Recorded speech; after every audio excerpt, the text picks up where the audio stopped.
Bollywood cafe आज explain कर रहा है Spanish movie the red thread. ये मूवी 2016 में रिलीज हुई थी और अभी ये मूवी नेटफ्लिक्स पे अवेलेबल है। इस मूवी में एक एयर होस्टेस और एक आदमी को बार बार डेस्टिनी मिलाती है और उनके नहीं चाहते हुए भी डेस्टिनी उनके साथ क्या खेल खेलती है, देखेंगे हम इस मूवी में। मूवी की शुरुआत में साउथ अमेरिका के कंट्री अर्जेंटीना के एक शहर बोनोस एरिस के एयरपोर्ट पर एक एयर होस्टेस चेक इन के लिए रिसेप्शन की तरफ बढ़ रही हैं। चेक इन के बाद में ये एयर होस्टेस एक काउंटर पे जाके गाना सुनने लग जाती हैं। तभी वो देखती हैं कि उसके पास में एक और आदमी आके सॉन्ग सुनने लगता है। एयर होस्टेस प्रॉपर्ली सॉन्ग को प्ले नहीं कर पा रही थी, तो ये आदमी इस एयर होस्टेस की सॉन्ग सिलेक्शन में हेल्प कर देता है और इसके बाद में ये दोनों एक दूसरे को स्माइल पास करते हैं। इन लोगों को नहीं पता कि इनकी बिना बात किए हुए ये छोटी सी मीटिंग इनकी जिंदगी को कैसे पूरी तरह से बदल के रख देगा।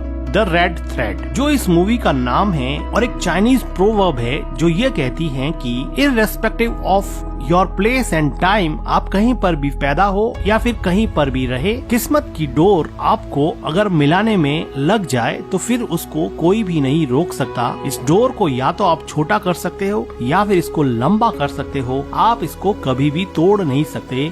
डेस्टिनी अगर आपको मिलाने पे उतारू हो जाए तो दुनिया की कोई भी ताकत आपको मिलने से नहीं रोक सकती। और इसी प्रोवर्ब को प्रूव करता मूवी का अगला सीन है जिसमें ये आदमी जिसका नाम मैनुअल होता है, तो वहाँ पर वो एयर होस्टेस जिसका नाम एब्रिल होता है, वो एक माइनर बॉय को अपने साथ में लाती है और मैनुअल को कहती है कि ये सीट इसकी है, लेकिन वो लड़का कहता है कि मैं विंडो सीट प्रेफर करता हूँ। एब्रियल मैनुअल को बताती हैं कि ये लड़का अपने पेरेंट के बिना जर्नी कर रहा है और इसकी जिम्मेदारी मेरे ऊपर है, इसलिए तुम इसका ध्यान रखना और इसको किसी भी चीज की जरूरत पड़े तो मुझे बुला देना। एब्रियल की फ्रेंड एब्रिल को बताती हैं कि हमारी एक को एयर होस्टेस को कल ड्रिंक करने की वजह से सस्पेंड कर दिया गया है, तो एब्रिल कहती है कि मुझे हेडेक की टेबलेट दो और ये सब बकवास मत करो। एब्रिल की फ्रेंड उसको हेडेक की टेबलेट दे देती है। फ्लाइट को टेक ऑफ हुए काफी टाइम हो चुका होता है और अब मैनुअल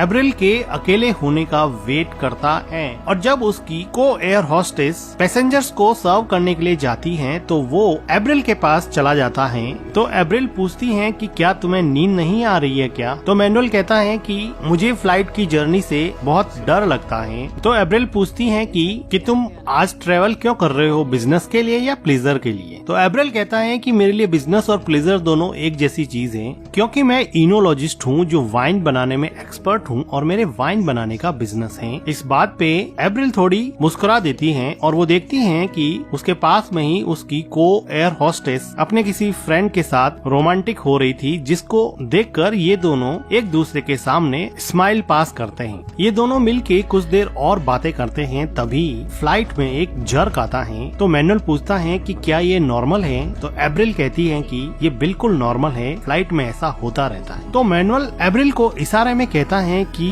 क्या हम दोनों किस करे तो वो भी नॉर्मल होगा क्या? तभी वो एयर होस्टेस जो अंदर अपने फ्रेंड के साथ रोमांटिक हो रही थी वो बाहर आ जाती है। तो फिर मैनुअल वहाँ से चला जाता है और एब्रिल भी अपनी जगह पे बैठ जाती है। थोड़ी देर बाद में मैनुअल फिर देखता है कि वो दूसरी एयर होस्टेस पैसेंजर्स को सर्व करने के लिए चली गई है। तो वो फिर से एब्रिल के पास जाता है। तो एब्रिल कहती है कि यहाँ पे बार बार मत आओ, कोई तुम्हें देख लेगा और मुझे काम भी करना है। तो मैनुअल उसको पूछता है कि तुम्हारी बॉडी पे ये टैटूज कैसे हैं? तो एब्रिल अपनी बॉडी पे बने हुए टैटूज मैनुअल को दिखाती हैं। एक टैटू को दिखाते हुए वो कहती हैं कि ये मेरे एक्स बॉयफ्रेंड की निशानी है। एब्रिल मैनुअल को एक टैटू अपने थाइस पे बना होता है वो भी दिखाती हैं। इसके बाद में एब्रिल मैनुअल को अपनी सीट पे जाने के लिए कहती हैं, लेकिन किस्मत की डोर इनको मिलाने में जुटी थी। तभी वहाँ पर फ्लाइट में एक जर्क आता है और ये दोनों एक दूसरे से वापस टकरा जाते हैं और अब ये एक दूसरे को बिल्कुल भी रजिस्ट नहीं कर पा रहे हैं और दोनों मिलके यहाँ पे किस करते हैं। इसके बाद में मैनुअल एब्रिल से कहता है कि फ्लाइट लैंड होने के बाद में क्या तुम मेरे साथ लंच करोगी क्या? तो एब्रिल कहती है कि मैं तुम्हारा वेट करूंगी, तुम मुझे कस्टम क्लियरेंस के बाद में मिलना। इसके बाद में मैनुअल वहाँ से चला जाता है, फ्लाइट लैंड करती है। अब मैनुअल और एब्रिल दोनों ही बाहर मिलने के लिए एक्साइटेड थे। एब्रिल की सारी फ्रेंड चली जाती हैं, एब्रिल मैनुअल के क्लियरेंस का वेट करती हैं और उसको लाइन में खड़ा हुआ देखती हैं। लेकिन डेस्टिनी ने यहाँ पर फिर एक बहुत बड़ा रोल प्ले किया और यहाँ एयरपोर्ट पर कस्टम में बहुत बड़ा इश्यू हो जाता है, इसलिए यहाँ पर सबका क्लियरेंस थोड़ी देर के लिए रोक दिया जाता है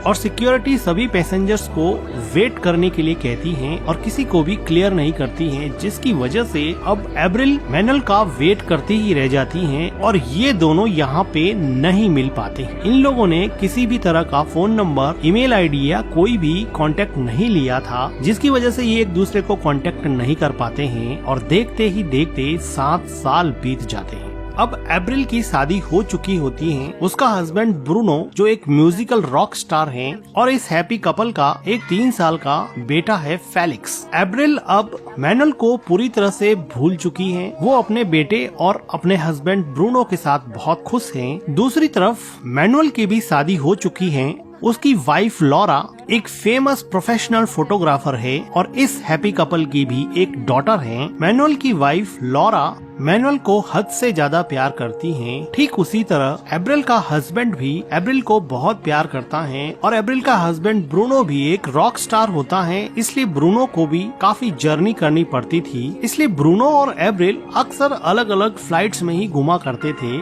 आज ये दोनों मिलके फिर अलग अलग फ्लाइट्स ले रहे हैं। एब्रिल और ब्रूनो दोनों एक दूसरे से अलग नहीं होना चाहते हैं, लेकिन इनको काम की वजह से अलग अलग निकलना ही पड़ेगा और वो कोलंबिया के एक शहर कार्टाजीना के लिए निकल जाती हैं। लेकिन किस्मत का धागा एब्रिल को आखिर तो मैनुअल से बांधना चाहता था, तो इधर मैनुअल भी कोलंबिया के इसी शहर में आने के लिए रवाना हो रहा था। कोलंबिया में लैंड होने के बाद में एब्रिल और एब्रिल की फ्रेंड उसके कैप्टन के साथ होटल में अपनी बुकिंग करवा रहे थे। तभी वो देखती है कि उसी होटल में रिसेप्शन पर मैनुअल भी बुकिंग करवाने आया हुआ है और किस्मत की डोर ने इनको फिर एक बार 7 साल बाद में आमने सामने लाके खड़ा कर दिया। एब्रिल मैनुअल से बिना बात किए हुई वहाँ से जाने लगती है, तो मैनुअल उसके पीछे जाके एब्रिल से बात करता है और कहता है कि भूल गई क्या। लेकिन एब्रिल कहती है कि जानती हूँ तुम इनोलॉजिस्ट हो ना, जो वाइन का बिजनेस करते हो, मुझे पूरी तरह से याद है। फिर एब्रिल वहाँ से जाने लगती है तो मैनुअल कहता है कि तुम ऐसे नहीं जा सकती हो, हमने एक दूसरे को बहुत ढूंढा था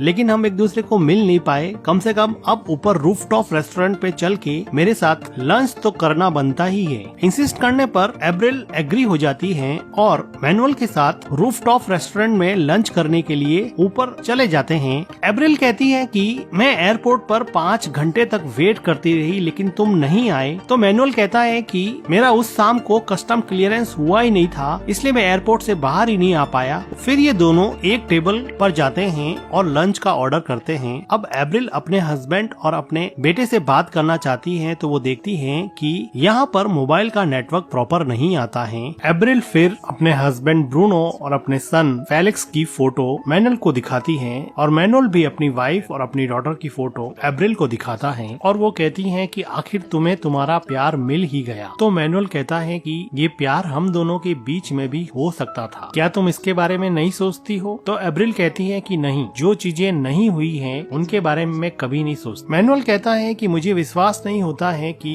मुझे उस टाइम तुमसे प्यार हो गया था। तो एब्रिल कहती है कि सिर्फ एक किस करने से तुम्हें प्यार कैसे हो गया, और वो कहती है कि अब मुझे जाना पड़ेगा, मेरे कैप्टन फ्रेंड की बर्थडे पार्टी है और मुझे पार्टी के लिए तैयार होना है। और एब्रिल थैंक यू कह के वहाँ से निकल जाती है।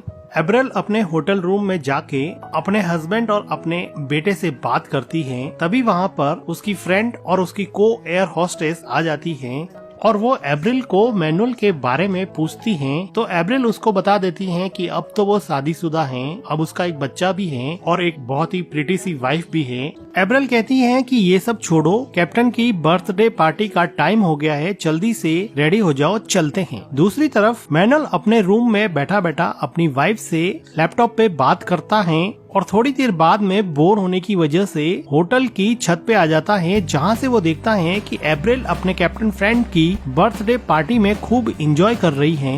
एब्रिल जब मैनुअल को बाहर खड़ा देखती है तो वो उसको अंदर बुला लेती है और यहाँ पे डीजे कह रहा होता है कि सब अपना अपना पार्टनर चॉइस कर लो, सबको यहाँ पे कपल डांस करना है। तो एब्रिल मैनुअल को हाथ पकड़ के डांस फ्लोर पे ले जाती है और वो उसके साथ डांस करने लगती हैं। ये किस्मत की डोर ही थी जो इनको बार बार दूर जाने के बाद में भी करीब लाए जा रही थी। This is the invisible thread of destiny which connect the people. Universe की सीयर रैंडमनेस के बावजूद भी आपका किसी खास आदमी से बार बार मिलना डेस्टिनी ही कहा जाएगा। यही तो इस मूवी का नाम है, द रेड थ्रेड। वो थ्रेड जो हमें एक दूसरे से बांधे रखता है, एक दूसरे की तरफ खींचता है, एक दूसरे से दूर भी ले जाता है, लेकिन ये डोर कभी टूटती नहीं है। कभी न कभी, कहीं न कहीं जिनको मिलना होता है वो मिल ही जाते हैं। ठीक ऐसा ही एब्रिल और मैनुअल के साथ हो रहा था। डांस करने के बाद में ये दोनों होटल की छत पे चले जाते हैं और थोड़ी बातें करते हैं। तो मैनुअल एब्रिल को कहता है कि कल साइट सीइंग करने चलेंगे क्या, लेकिन एब्रिल बिना कोई जवाब दिए मैनुअल को बाय कह के जाने लगती है। जाने से पहले वो मैनुअल को गाल पे किस करती हैं, तो मैनुअल उसको वापस से किस करने लगता है, तो वो दोनों कुछ ज्यादा क्लोज हो जाते हैं और एक दूसरे को किस करने लग जाते हैं। लेकिन जल्दी ही एब्रिल पीछे हट जाती है। नेक्स्ट डे मॉर्निंग में उठकर एब्रिल अपने हस्बैंड ब्रूनो और अपने सन फेलिक्स से वेबकैम पे बात करती है, लेकिन यहाँ पे नेटवर्क कनेक्टिविटी का थोड़ा इश्यू था, इसलिए अब एब्रिल अपने हस्बैंड से बात नहीं कर पा रही है। तो एब्रिल ने सोचा कि अब होटल में बोर होने और टीवी देखने से तो अच्छा है कि बाहर कहीं घूम के आया जाए, और वो कंफर्टेबल क्लोथ्स में अपने रूम से बाहर निकल जाती हैं। वो अपनी फ्रेंड को साथ में ले जाना चाहती हैं, लेकिन वो देखती हैं कि उसकी फ्रेंड कैप्टन के साथ रोमांस कर रही है, तो खुशी खुशी वो उन दोनों को अकेला छोड़ के खुद अकेली ही साइट सीइंग के लिए निकल जाती है। जाते समय एब्रिल देखती है कि मैनुअल अपनी वाइन की बोतल को एग्जीक्यूटिव्स को प्रेजेंट करने की कोशिश कर रहा है। मैनुअल एब्रिल के पास आके पूछता है कि क्या मैं तुम्हारी कोई हेल्प कर सकता हूँ क्या। तो एब्रिल कहती है कि मुझे आर्ट फेयर में जाना है, लेकिन मैं मैप रीडिंग में इतनी अच्छी नहीं हूँ, मुझे नहीं पता कैसे जाऊँ। तो मैनुअल कहता है कि तुम मेरे साथ चलो, मैं तुम्हें ले चलता हूँ। तो एब्रिल कहती है कि नहीं, मैं अकेली ही जाऊंगी। तो फिर मैनुअल अकेला ही साइट सीइंग के लिए जाने लगता है, जिसको देख के एब्रिल काफी इम्प्रेस होती है कि उसने किसी भी चीज के लिए उसको फोर्स नहीं किया, और अब एब्रिल भी मैनुअल के साथ साइट सीइंग के लिए चली जाती है। ये दोनों मिलके काफी साइट सीइंग करते हैं, एक आर्ट फेयर में जाते हैं जहाँ से ये लोग बहुत सारी चीजें खरीदते हैं। मैनुअल यहाँ से एक आर्ट रिंग बाय करता है जो वो एब्रिल को देना चाहता है। यहाँ पर काफी देर घूमने के बाद में ये दोनों एक जगह दीवार पे जाके बैठ जाते हैं और बातें करने लगते हैं। यहाँ पे एब्रिल मैनुअल को कहती है कि यहाँ पे कितना फ्री फील होता है, यहाँ पे कितना लिबरेटिंग फील होता है, और एब्रिल उठ के मैनुअल को किस करने लग जाती है। और तभी यहाँ पे बारिश होने लग जाती है और ये दोनों उठ के एक टनल में चले जाते हैं, लेकिन एब्रिल अपने आप को रोकना नहीं चाहती थी। वो टनल के फिर बाहर चली जाती हैं और वो बारिश को अब एंजॉय करने लगती हैं। द रेड थ्रेड, किस्मत की वो डोर जो इनको पहली बार एयरपोर्ट पर मिलवाने के बाद में काफी खिंच गई थी, अब वो डोर वापस से कॉन्ट्रैक्ट हो गई है और इन दोनों को बेहद करीब ले आई है। लाइफ में बारिश कोई प्लान नहीं कर सकता, सेरेंडिपिटीज कोई प्लान नहीं कर सकता, रैंडमनेस और चांसेस कोई प्लान नहीं कर सकता। ये सब डेस्टिनी है, और इसी डेस्टिनी के चलते एब्रियल और मैनुअल एक दूसरे के साथ यहाँ पे इंटीमेट होने लग जाते हैं। नेक्स्ट डे मॉर्निंग में मैनुअल एब्रिल को वही रिंग गिफ्ट करता है जो वो आर्ट फेयर से कल लेके आया था। थोड़ी देर बाद में मैनुअल की वाइफ का फोन आता है, तो एब्रिल बड़े ध्यान से सुनती है। वो सुनती है कि मैनुअल ये कह रहा है कि मैं मीटिंग में बिजी हूँ, मुझे 1-2 दिन और लग जाएंगे, और वो अपनी वाइफ से झूठ बोल रहा होता है, जिसकी वजह से एब्रिल को ऐसा लगा कि वो भी तो ऐसा ही कर रही है और उसको थोड़ा गिल्टी फील होने लगता है। मैनुअल एब्रिल को पूछता है कि क्या हुआ, तुम इतनी अपसेट क्यों हो, मेरी वाइफ का कॉल आंसर किया इसलिए तुम अपसेट हो क्या। तो एब्रिल कहती है कि नहीं, मुझे अच्छा नहीं लग रहा कि तुम किसी और के साथ हो। तो मैनुअल कहता है कि वो तो तुम भी हो ना, तुम्हारा भी तो एक हस्बैंड है ना। तो एब्रिल कहती है कि यही तो प्रॉब्लम है, हम दोनों प्यार सच में किसी और से करते हैं और मुझे नहीं पता कि मैं यहाँ पे क्या कर रही हूँ। तो मैनुअल कहता है कि हमारा फ्यूचर है, हमारा चांस है। तो एब्रिल कहती है कि कोई चांस नहीं है,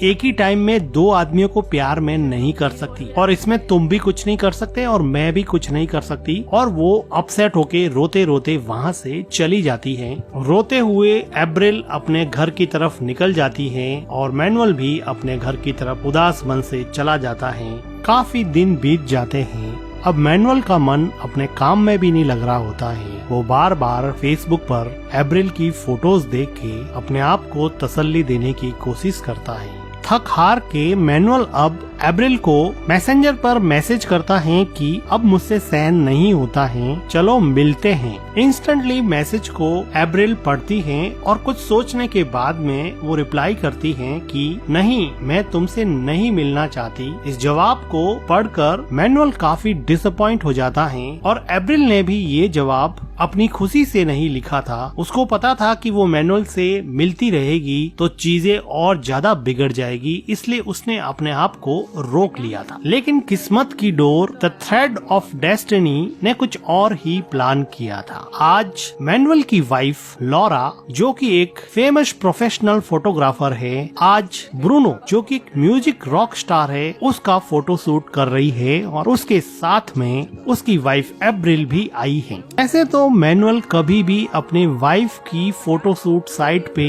नहीं आता है, लेकिन आज उसकी एक फ्लाइट कैंसिल हो गई है, इसलिए वो यहाँ पर आ गया है और किस्मत की डोर ने फिर से एप्रिल और मैनुअल को एक ही जगह पे लाकर खड़ा कर दिया है। मैनुअल की वाइफ लॉरा मैनुअल को एप्रिल और उसके हस्बैंड से इंट्रोड्यूस करवाती है। उसको क्या पता कि एप्रिल और मैनुअल तो पहले से ही एक दूसरे को जानते हैं। ब्रूनो और लॉरा फोटो शूट में बिजी हो जाते हैं तो इधर मैनुअल और एप्रिल आपस में बात करने लगते हैं। तो एप्रिल पूछती है कि तुम यहाँ पे आए ही क्यों? मैंने तुम्हें मना किया था ना कि मैं तुमसे नहीं मिलना चाहती। लेकिन मैनुअल कहाँ मानने वाला था, वो एप्रिल के साथ थोड़ा रोमांटिक होने लगता है तो एप्रिल उसको रोक देती है। तो मैनुअल कहता है कि यहाँ से कुछ भी एक्सक्यूज करके निकल जाते हैं, मेरे साथ तुम होटल रूम में चलो। तो ये सुन के एप्रिल को थोड़ा गुस्सा आता है और वो वहाँ से चली जाती हैं और मैनुअल वहाँ से अपने होटल रूम में चला जाता है। लेकिन एप्रिल से भी कंट्रोल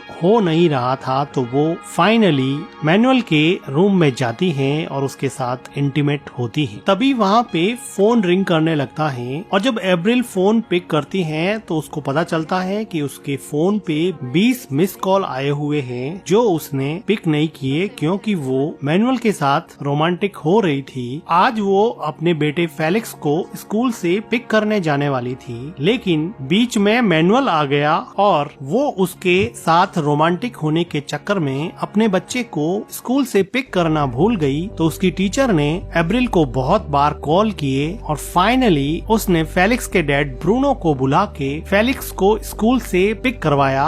अब एप्रिल इस बात से बहुत डर जाती है कि वो मैनुअल के साथ रोमांटिक होने के चक्कर में किस तरह अपनी फैमिली को खतरे में डाल रही है। अब एप्रिल रोते हुए अपने घर पे जाती है और घर पर जाकर एप्रिल अपने बेटे फेलिक्स को देखती है कि वो सो रहा है। तो अब एप्रिल को अपनी गलती का एहसास हुआ। दूसरी तरफ मैनुअल की वाइफ लॉरा फोटोशूट साइट पे उसके द्वारा ली हुई मैनुअल और एप्रिल की कुछ फोटो वो मैनुअल को बताती है और एक स्पेसिफिक फोटो को जूम करके दिखाती हैं जिसमें मैनुअल काफी इंटेंस होके एप्रिल की तरफ देख रहा था। अब लॉरा एक प्रोफेशनल फोटोग्राफर थी, वो किसी की भी फेस रीडिंग कर सकती थी। वो चेहरे पे आए इमोशंस को इजीली पढ़ लेती और उसको अब पता चल गया कि एप्रिल और मैनुअल के बीच में अफेयर चल रहा है। तो वो लॉरा को कहता है कि मैं तुम्हें ये सब बताने ही वाला था। तो लॉरा कहती है कि क्या मतलब है बताने ही वाला था? मतलब तुम किसी से भी मिले, तुम्हें प्यार हो गया, तुम उसके प्यार में पड़ गए और मेरा टाइम खत्म। तो मैनुअल कहता है कि देखो ऐसी चीजें कभी कभी हो जाती हैं, दीज थिंग्स हैपन। तो लॉरा कहती है कि मेरे साथ तो नहीं होती, ऐसी चीजें तुम्हारे साथ ही क्यों होती है? मुझसे ज्यादा प्यार करने वाली औरत तुम्हें जिंदगी में कभी नहीं मिलेगी। और वो वहाँ से चली जाती है। दूसरी तरफ एप्रिल भी अपने घर में बहुत दुखी होती है। ना तो वो मैनुअल के साथ ओपनली रह सकती है और ना ही क्लियरली अपने हस्बैंड को उसके बारे में बता सकती है। वो अंदर ही अंदर घुट रही होती है। उसको बार बार परेशान और रोता हुआ देख के उसका हस्बैंड ब्रूनो कहता है कि तुम बताओ तुम्हारे साथ क्या हुआ है, तुम इतनी परेशान क्यों रहती हो, तुम मुझे क्लियरली बताती क्यों नहीं हो। बहुत ज्यादा इंसिस्ट करने पर अब एप्रिल कह देती है कि उसने झूठ बोला था। वो उस दिन उसके बेटे फेलिक्स को इसलिए लेने नहीं गई थी क्योंकि वो एक आदमी मैनुअल के साथ रोमांटिक हो रही थी और काफी टाइम से उसके साथ रिलेशन में है। ये सुन के ब्रूनो काफी शॉक हो जाता है और वो कहती हैं कि मैं यहाँ से जा रही हूँ, मैं सब कुछ छोड़ के यहाँ से जा रही हूँ, तो उसका हस्बैंड ब्रूनो कहता है कि तुम्हें जहाँ जाना है तुम जा सकती हो, मैं तुम्हें नहीं रोकूंगा, लेकिन मैं तुम्हें कभी माफ नहीं करूंगा और ना ही फेलिक्स तुम्हें कभी माफ कर पाएगा। इस बात पे एब्रिल बहुत रोती है, लेकिन वो नहीं चाहते हुए भी अब घर को छोड़ के जा रही थी। वो टेक्स्ट करके मैनुअल को एयरपोर्ट पे बुलाती हैं और भारी मन से अपने हस्बैंड की तरफ देखते हुए टैक्सी में बैठ जाती हैं और हमेशा हमेशा के लिए मैनुअल के साथ रहने के लिए निकल पड़ती हैं। लेकिन डेस्टिनी को कुछ और ही मंजूर था। अब मैनुअल एयरपोर्ट पे पहुंच चुका है और भारी मन से रोते हुए एब्रिल भी एयरपोर्ट पर पहुंच गई है।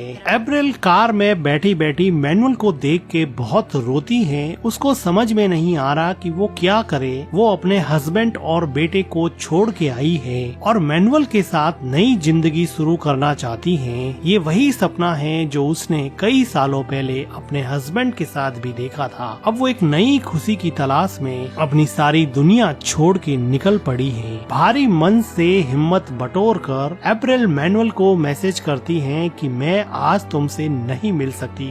एब्रिल मैनुअल को मैसेज पढ़ते हुए कार के अंदर से ही देखती है। वो डिसअपॉइंट होके अपना फोन अपने कोट की जेब में रख देता है। एब्रिल ड्राइवर को बोलती है कि चलो यहाँ से, और वो फिर से अपने घर की तरफ चली जाती है, क्योंकि डेस्टिनी की डोर तो उसके हस्बैंड के साथ भी जुड़ी थी, उसके बच्चे के साथ भी जुड़ी थी, जो अब फिर से कॉन्ट्रैक्ट हो रही है और उसकी फैमिली को वापस पास्ट लाने का काम कर रही है। रैंडम इमोशनल आउटबर्स्ट ने एक ऐसा इरेशनल डिसीजन एब्रियल को लेने पे मजबूर कर दिया और वो एक झटके में वापस अपने घर की तरफ मुड़ गई है। क्या वो मैनुअल से कभी मिलेगी, किसे पता। डेस्टिनी, किस्मत किसे कब कहाँ कैसे मिला दे कोई नहीं कह सकता। इसी के साथ ये मूवी एंड हो जाती है। मूवी का एक्सप्लेनेशन अगर आपको अच्छा लगा हो तो वीडियो को लाइक कीजिएगा, हमारे चैनल को सब्सक्राइब कीजिएगा and thank you for watching.